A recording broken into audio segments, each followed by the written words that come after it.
Hey, welkom by SA Gemeente, die tuiste van die nommer 1 netwerk vir jou lewe. Dis so goed om jou vandag hierso te hê, of jy nou vir die eerste keer inloer, of al lank deel is van ons familie. Jy is op die regte plek. As jy nuut is, ons wil jou graag leer ken. Stuur vir ons 'n vinnige e-pos en ons help jou om in te skakel by alles wat aangaan, van gesinsbyeenkomste tot kampusse reg oor die Verenigde Koninkryk. Daar's regtig iets vir jou en jou mense, maak nie saak waar jy bly of wie jy is nie.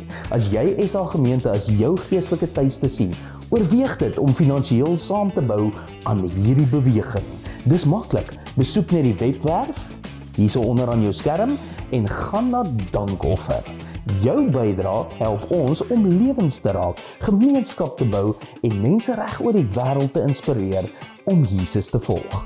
Aan almal wat reeds saamgee, baie dankie. Jy's deel van iets groter, 'n netwerk van hoop, geloof en lewe. En nou, maak jou hart oop, want hier kom vandag se boodskap.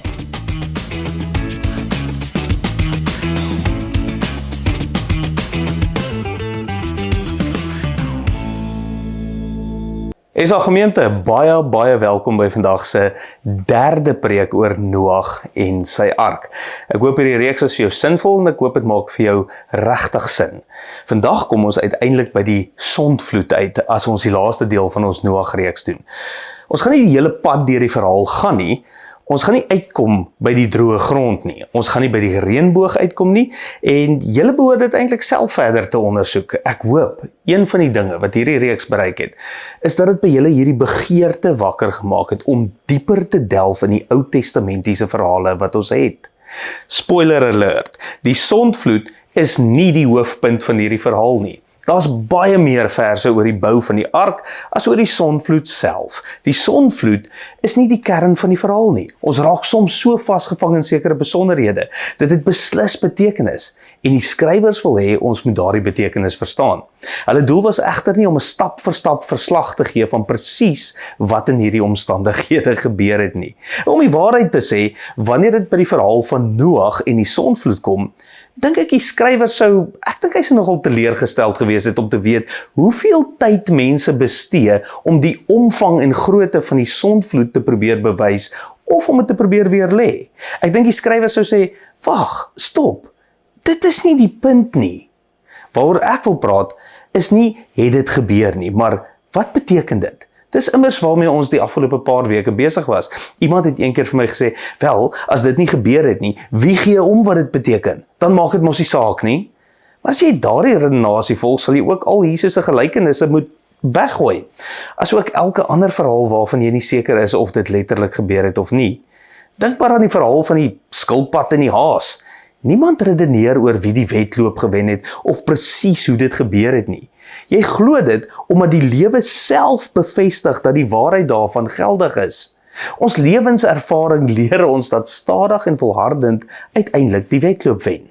Eerlikwaar, ek glo dat die sondvloed wel plaasgevind het. Beide Jesus, die apostel Paulus en 4 antieke buitebybelse verhale verwys na die sondvloed. Nou, presies hoe groot dit was, wat die omvang daarvan was, hoe alles gebeur het en presies wat bewaar is, het ek nie al die antwoorde nie. Trouwens, niemand het al die antwoorde nie. In week 1 het ons gesien God het die orde geskep deur skeiding en deur uitbreiding. En toe hy klaar was, kyk hy na alles wat hy geskep het en sê 7 keer dat dit goed was. Daarna gee hy aan die mens die opdrag om vrugbaar te wees en te vermeerder. Die mens het egter besluit om self te bepaal wat goed is. Die mens het gekyk na wat vir hom goed gelyk het. Alhoewel God die skepping reeds as goed verklaar het en dit aan die mense gegee het, het die mens na dit gekyk en self besluit wat vir hom goed of beter gelyk het en dit vir homself te neem. Hierdie verhaal is die 4de, of eintlik die 3de in 'n reeks verhale en die gevolg was nie meer die goeie wat God in die begin ontwerp het nie. Dit het gelei tot raad, tot boosheid, die patroon wat aanhou herhaal. Eers Eva, dan Kain, daarna Lameg en nou Noag. Wat die skrywer van Genesis wil wys is dat die waters wat God oorspronklik geskei het toe hy orde uit chaos geskep het, want water simboliseer chaos, nou weer op die skepping begin instort as gevolg van die mens se eie keuses. Nie omdat God kwaad geword het en iets gestuur het om die wêreld te vernietig nie. maar omdat God bedroef is, en juis omdat God goed is, het hy aan ons vrye wil gegee. Daarom was die eerste vraag wat ons uit hierdie verhaal gehoor het, wie kry die reg om te bepaal wat goed is? En meer persoonlik, wie kry die reg om te bepaal wat goed is vir jou? Verlede keer het ons na die ark gekyk. As jy nie daar was nie, is daar geen manier waarop ek jou volledig kan inhaal nie. Gaan kyk gerus die aanlyn weergawes. Maar laat ek jou belangstelling net gou prikkel. Die ark is nie 'n boot nie. Noag is nooit gevra om 'n kaptein te wees nie. Die woord ark is die antieke Egiptiese woord tewa. Dit beteken 'n kus of 'n houer. God gee duidelike instruksies en wanneer ons dit toepas, bewaar ons lewens, ons verhoudings en ons gesinne te midde van die storms waarvan ons nog nie eens bewus is nie. En die tweede vraag wat ons uit hierdie verhaal gehaal het, was hierdie: wie se instruksies is besig om jou lewe te bou? Wie is besig om jou van binne en van buite te vorm? Wie gee die instruksies wat bepaal hoe jy gevorm word? Dis immers die idee van die ark. Hierdie bewaringsboks of kus of houer. Nou wil ek aangaan waar ons verlede week opgehou het.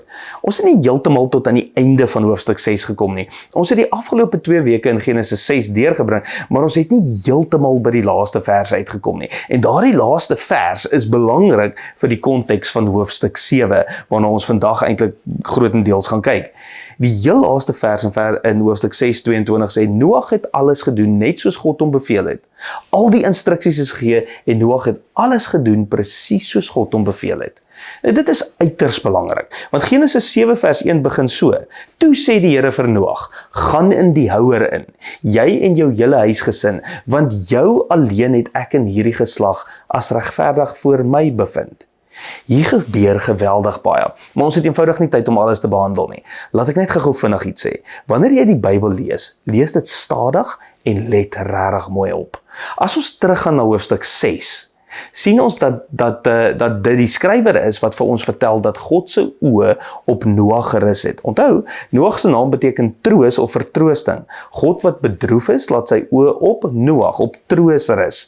Dit is wat die skrywer vir ons vertel. Maar nou, nadat Noag alles gedoen het wat God hom beveel het om te doen, is dit die Here self wat praat. En God sê, ek het jou as regverdig bevind.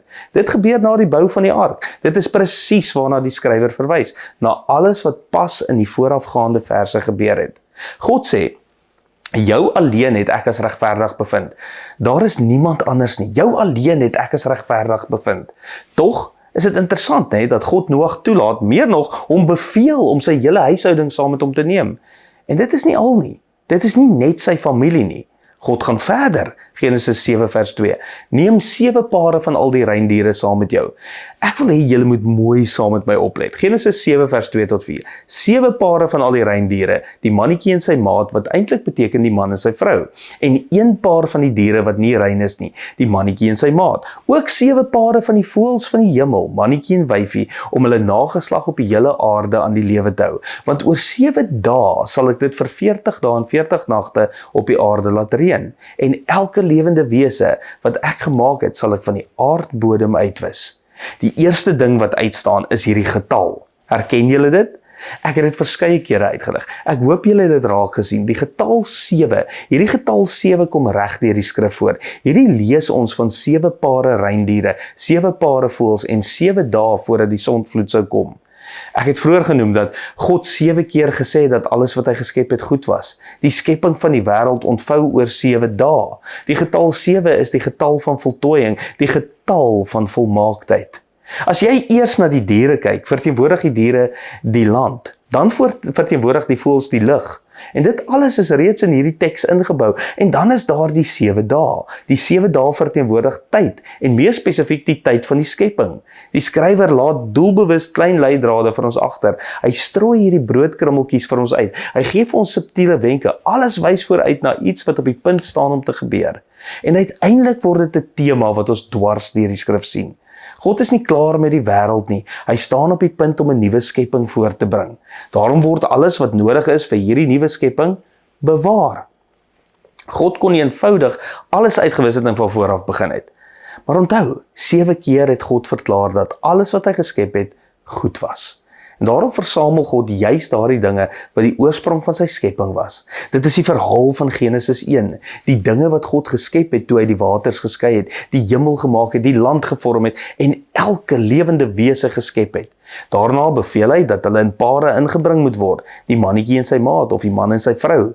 Dit gebeur doelbewus. Dit berei die weg vir 'n nuwe skepping. Dit berei 'n vars begin voor, sodat hulle weer vrugbaar kan wees en vermeerder. Maar hierdie keer om net dit wat goed is te vermeerder. En let op in wie se nabyheid hulle is. Hulle almal kom saam met die regverdige, die familie wat self nie regverdig is nie, die diere, hulle almal kom saam met Noag, die regverdige, hierdie ark binne. God vertrou hierdie hele proses aan Noag toe. Hy vertrou hom 'n geweldige verantwoordelikheid toe. Dit is nie iets waarvoor Noag gevra het nie, dit is beslis nie 'n klein taak nie, maar daar was nie tyd om vrae te vra nie. Dink net daaraan. Hy moes al hierdie diere bymekaar maak, sy hele familie versamel en hulle almal in die ark inkry. Dit was beheerste chaos. As daar ooit 'n poging was om chaos in orde te verander, was dit hierdie een. Daarom is daar vertrekke in die ark, of vlakke en vloere, en Noag kry die opdrag om alles binne hierdie groot bewaringskis in te bring. Noag het alles gedoen wat die Here hom beveel het.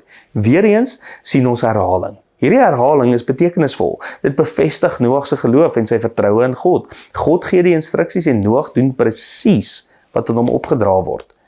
In die verse wat nou volg, gaan ons alles wat God pas beveel het, nog 2 keer sien. Ons kry eintlik 2 verskillende kamerahoeke op dieselfde gebeurtenis. Hierdie 2 verskillende kamerahoeke vind ons in verse 6 tot 10 en dan weer in verse 11 tot 16.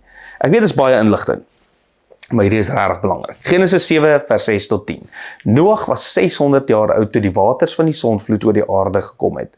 Noag en sy seuns, sy vrou en sy seuns se vroue het saam met hom die houer binne gegaan om van die waters van die sondvloed te ontsnap. Van die reindiere, van die diere wat nie rein was nie, van die voëls en van alles wat op die aarde kruip, het 2, 'n mannetjie en 'n wyfie, saam met Noag die ark binne gegaan. Net soos God Noag beveel het, en na 7 dae het die waters van die sondvloed oor die aarde gekom. Nou hierdie eerste van die 2 kamerahoeke wys vir ons die verhaal vanuit die perspektief van die mens. As jy mooi opgelet het, terwyl ek gelees het, gaan hierdie hele gedeelte oor wat Noag doen. Waarheen hy gaan, hoe hy optree, wat hy saamneem, dit wat Noag kon beheer en wat Noag gedoen het. As jy daaroor nadink, sien ons dat Noag God geglo het. Hierdie is nie bloot 'n geloof waarin niemand dink God is waarskynlik reg nie. Mense sê dikwels wat hulle dink, maar hulle doen wat hulle werklik glo. Noag het werklik geglo. Ons sien nie net dat Noag geglo het nie, ons sien ook dat hy gehoorsaam was. Hy doen presies wat God hom beveel het. Hy volg die instruksies, selfs die wat nie noodwendig vir hom sin gemaak het nie. Dus, Noag glo. Noag gehoorsaam. En dan doen Noag nog iets. Hy wag. Is daar iemand hier wat sukkel om te wag? Ek is verskriklik daarmee. Dink net aan Noag. Hy kry almal in die ark, hy kry sy hele familie binne, die sondvloed begin oor 7 dae, en nou sit hy daar in hierdie groot kus omring deur chaos, terwyl hy uitkyk en dink, God, ek sien net helder blou lig. Wat maak ons hier? Hy wag, en hy wag, en hy wag. Dink net aan die twyfel wat moes opkom. Dink aan die vrae, dink aan die meningsverskille tussen familielede binne in die ark. Sommige van julle sou waarskynlik sê, dit klink soos julle persoonlike idee van die hel, om vasgekeer te wees in 'n groot bok saam met familie en diere. Maar dit is presies waar Noag hom bevind het, omdat hy God se instruksies gevolg het. Nou kom ons by die tweede kamerahoek. Vers 11 sê, in die 600ste jaar van Noag se lewe, merk op dat die perspektief nou effens verander. Dit voel amper asof iemand anders die verhaal oor Noag vertel. Dit is meer soos 'n derde persoon perspektief. In die 600ste jaar van Noag se lewe, in die 2de maand, op die 17de dag van die maand, op daardie dag, het al die fonteine van die groot diepte oopgebreek. Die sluise van die hemel is oopgemaak en die reën het vir 40 dae en 40 nagte op die aarde geval. Op daardie selfde dag het Noag en sy seuns, Sem, Gam en Jafet, saam met sy vrou en die vroue van sy 3 seuns, die ark binne gegaan. Nou, hulle het elke wilde dier volgens sy soort saamgeneem. Dis presies hoe God hulle in Genesis geskep het, elkeen volgens sy soort. En dan lees ons hierdie merkwaardige sin in vers 16, toe het die Here hom toegesluit. Dit is die tweede perspektief wat in hierdie verhaal gebeur. Hierdie twee kamerahoeke wys nie vir ons wat Noag doen nie. Dit wys vir ons wat God doen in hierdie verhaal. Die eerste ding wat God doen, en trouwens die eerste ding wat God altyd doen, is dat God regeer. Hy hou beheer, niks ontgaan hom nie. Die 600ste jaar, die tweede maand, die 17de dag. God weet presies wanneer dit gebeur. Hy regeer oor alles wat plaasvind. En op presies daardie oomblik, toe God dit toegelaat het, toe die tyd reg was, toe God gesê het, dit sou gebeur, het hy toegelaat dat die fonteine van die groot diepte oopbreek, en dat die sluise van die hemel oopgaan. Toe het dit 40 dae en 40 nagte lang gereën, en die aarde het begin oorstroom. Nou, ek is mal oor hierdie laaste sin. Toe het die Here hom toegesluit. Toe beveilig God hom. God regeer, God laat toe. Hy gee die mens oor aan die gevolge van hulle eie keuses, en dan beveilig God. Dis een van die wonderlike dinge van die oorspronklike Hebreëus. Hierdie woord dra 'n betekenis wat baie naby aan hierdie idee lê dat God hulle oorgegee aan sy sorg, of anders gestel, hy neem hulle onder sy beskerming en bewaring. Nadat die waters begin styg het Noag gerus. En op watter dag rus Noag? Jy kan dit amper nie uitdink nie. Hy rus op die 7de dag. Hy vertrou op God wat goed is, wat besig is om die goeie in sy lewe en in die wêreld te herskep, en wat aan hom hierdie verantwoordelikheid toevertrou het. Op hierdie punt is die saak nie meer in Noag se hande nie. Die water styg. Hy het sy deel gedoen. Hy het gedoen wat God hom beveel het om te doen. Nou rus hy in God se heerskappy oor die wêreld. En wat doen God? Wat gebeur as gevolg van Noag se gehoorsaamheid aan God se instruksies? God red Noag se familie en al die diere. Dis belangrik. Noag het baie gedoen, maar uiteindelik rus Noag, en dit is God wat red. Dit is God wat skuiling bied. Dit is die tema wat reg deur die Ou Testament voorkom. Ek wil hê julle moet raak sien wat hier gebeur. Noag se geloof stel iets in beweging in die wêreld rondom hom. Te midde van die chaos, terwyl die sluise van die hemel oopgaan en die fonteine van die groot diepte oopbars, terwyl die wêreld rondom hom terugval in chaos, lei Noag deur God se instruksie 'n beweging van orde en veilige toevlug. Hy lei sy familie en hy lei God se skepping, dit wat God wou bewaar, in hierdie houer, weg van die rampspoed. Hulle moes steeds deur die storm gaan. Hulle het nie die storm vrygespring nie, maar hulle het die katastrofe vrygespring. Wat Noag doen, is om die gewig van verantwoordelikheid te dra, en hy dra die verantwoordelikheid vir iets wat eintlik sy verantwoordelikheid oorskry. Die waarheid is dat dit Noag alleen was, wat as regverdig in God se oë bevind is. Tog dra Noag die verantwoordelikheid vir die onverantwoordelikheid van die mensdom. Die mensdom se onverantwoordelikheid het Noag se verantwoordelikheid geword. Noag kry die taak om die lewe self te bewaar. Dit is nie 'n klein opdrag nie, en dit gebeur ook nie op 'n klein skaal nie. Eers moes hy hierdie bykans onmoontlike struktuur bou. Toe het die diere na Noag toe gekom. Dis dieselfde taal wat gebruik word toe God aan die begin die diere na Adam gebring het om hulle name te gee. Nou bring hy die diere na Noag toe en hulle gaan die ark binne. Deur Noag is God besig om weer orde uit chaos te skep. Te midde van alles wat rondom hom in wanorde verval, lei Noag 'n beweging van orde. En party van julle het dit al self ervaar. Maar hierdie punt is baie belangrik. Tot op hierdie stadium in Genesis het ons telkens gesien hoe die gevolge van sonde een geslag na die volgende oorgedra word. Ons het dit in Genesis 3, 4, 5 en 6 gesien. Maar nou, vir die eerste keer in Genesis 7, en dit is natuurlik nie omdat die skrywer self die hoofstukke ingedeel het nie, maar ek vind dit tog merkwaardig, sien ons vir die eerste keer hoe die gevolge van een mens se geregtigheid van een geslag na die volgende oorgedra word. Noag aanvaar 'n oorweldigende las. En daardie las word sy roeping. Dis ongelooflik belangrik. Doel en betekenis word dikwels aan die ander kant van verantwoordelikheid gevind. Dit word ontdek wanneer ons verantwoordelikheid aanvaar. So wanneer jy groter verantwoordelikheid aanvaar, is dit waar ware leierskap ontstaan.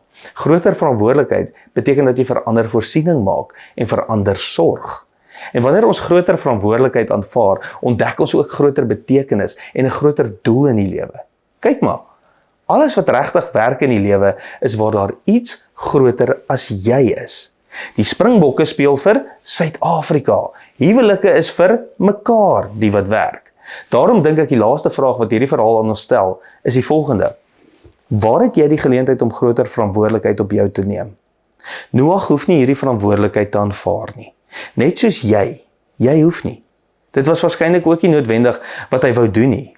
Maar hy is daarvoor gekies. God het hom genooi om deel te wees van iets buitengewoon groter as hy. En ek wonder oor jou. Ek wonder regtig oor jou. Waar is dinge besig om rondom jou in mekaar te stort? Waar beleef jy chaos? Miskien is dit die gevolg van iets wat jy self gedoen het, miskien is dit die gevolg van iemand anders se optrede. Waar leef jy nie nabyheid van chaos? En wat as jou nabyheid aan daardie chaos eintlik God se uitnodiging is om groter verantwoordelikheid op jou te neem? Dit mag wees dat die groter doel en betekenis waarna jy soek, juis wag aan die ander kant van die las of die chaos wat jy tot dusver probeer vermy het.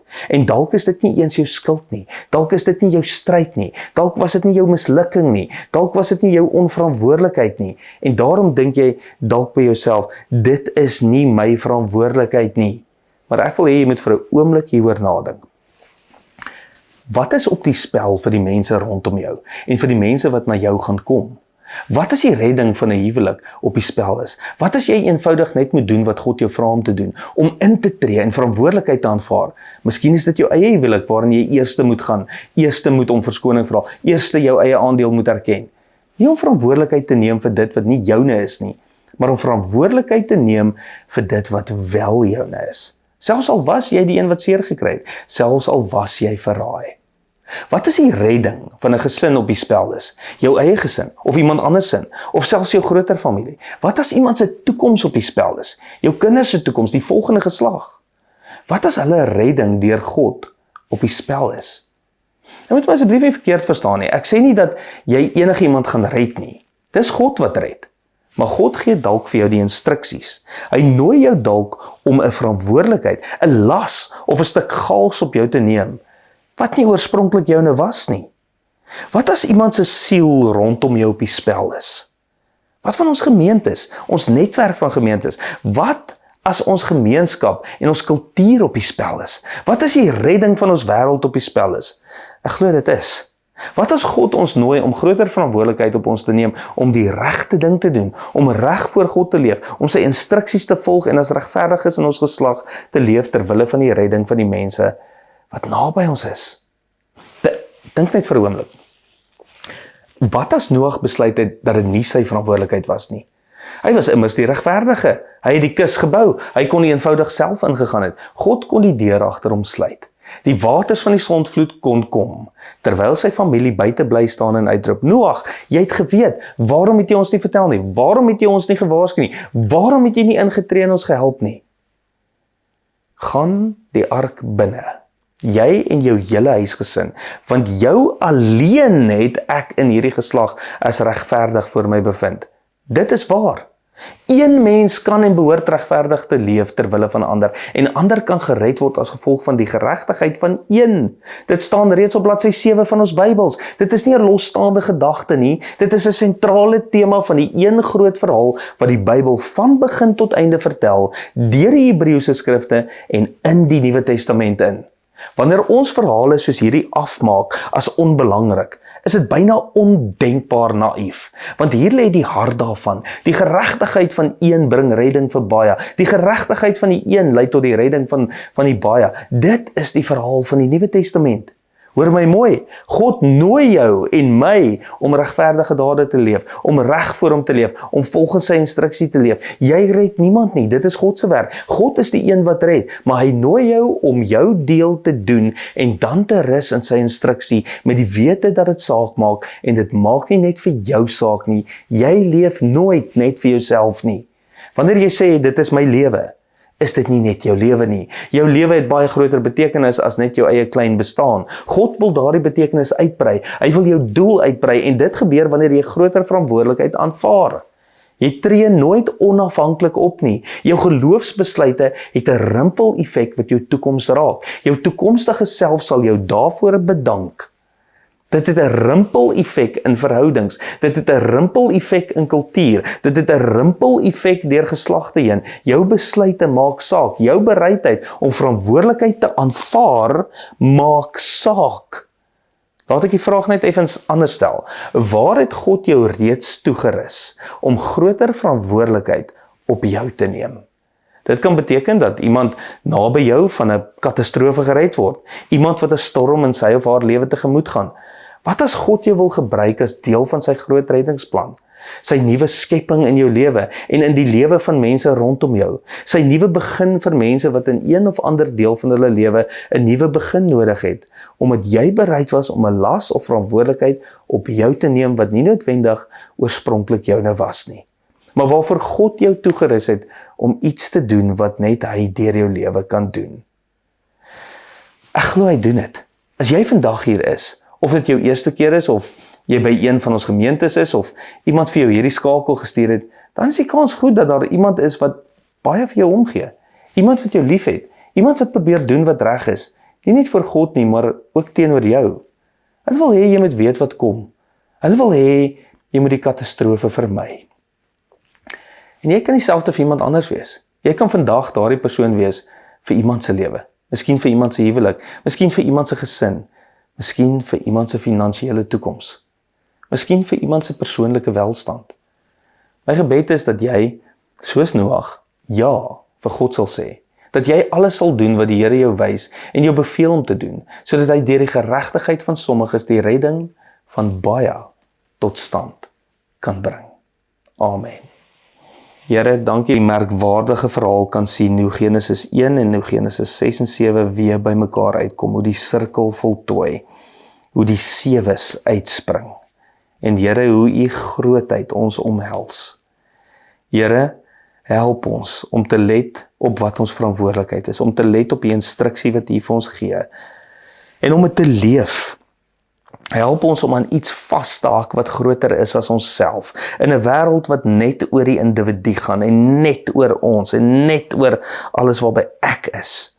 Help ons om vry te breek van dit, uit hierdie sondige kultuur van dit uit, en u instruksie te volg, sodat ons kan inhak by iets groter as onsself, sodat ons verantwoordelikheid kan vat, vir dit wat tegnies nie ons verantwoordelikheid is nie, maar wat op die einde van die dag red, mense red wat nooit anders redding sou kry nie. Gebruik ons, Here, hierso in die Verenigde Koninkryk, gebruik ons in ons gesinne, gebruik ons in ons vriendekringe, gebruik ons in ons huwelike en ons verhoudings, gebruik ons in ons ouerskap, gebruik ons met die vreemdelinge, help ons om die verantwoordelikheid raak te sien, help ons om die guts te hê om dit op te neem en daai ark te bou en dit te smeer met pik en dit te beskerm van binne en buite, en dat ons daai werk sal doen sodat u kan red.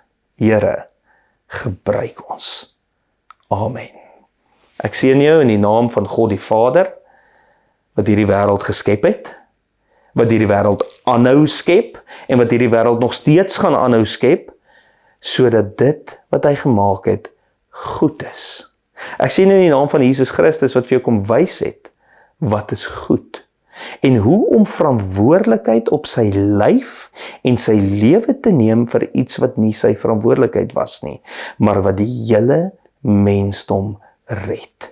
Ek seën jou in die naam van die Heilige Gees, wat as jy naby dit beweeg, sal dit jou toerus om raak te sien wat goed is in jou lewe, wat die instruksie is in jou lewe, en waar jy verantwoordelikheid kan vat, sodat God kan red. Amen.